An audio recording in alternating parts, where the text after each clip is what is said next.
زما عزیزانو علم او عجیب شی دی او د هر چا دپاره ضرورت دی. امام مالک رحمه الله فرمایي من تصوف ولم يتفقه فقد تزندق ومن تفقه ولم يتصوف فقد فسق ومن جمع فقد حقق.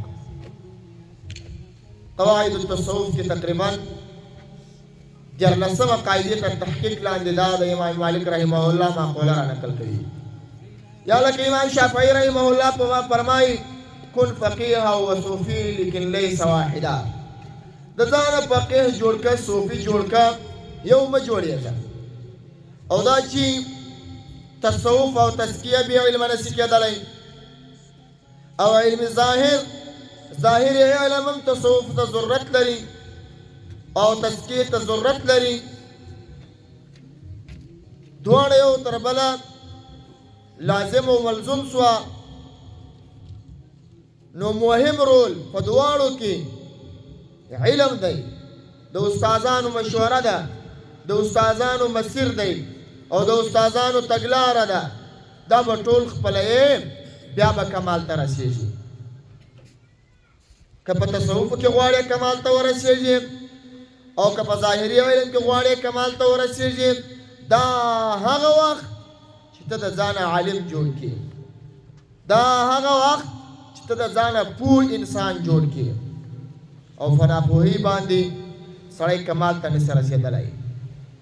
ځکه موږ تاسې وینو یو سړی د تصوف او د تزکیې په باب باندې په تصوف کې د یو چا سره مورید وي، بیا نو داسې خبرې کوي چې د هغه خبرو برداشت شریعت نشي کولی. ولې د ده سره علمیت نه وي، د ده سره کمال نه وي. او حال دا دی د تصوف لوی امام جنید بغدادي رحمه الله فرمایي هر شی چې په تصوف کې ماته راسي، هر حال یا د هر چا خبره یا د هر چا مشوره، دا زه پر دې دوو شاهدانو باندې را عرض کوم چې کتاب الله دی او سنت رسول الله دی. که کتاب الله او سنت رسول الله جواز ورکوي هغو شاهدي ور باندې ادا کړل، بیا دا کار ماته پر سر سترګو قبول دی. او که کتاب الله ردوي سنت رسول الله ردوي چې د هر چا په نامه کې بیا یې ردوم او د جواله وهم.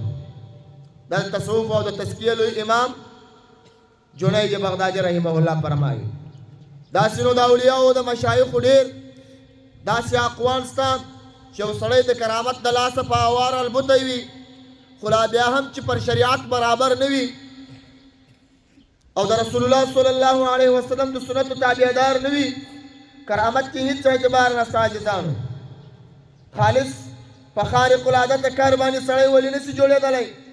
د ولایت لپاره یو عظیم شرط دا دی چې سړی به پر کتاب الله او پر سنت رسول الله صلی الله علیه وسلم برابر وي.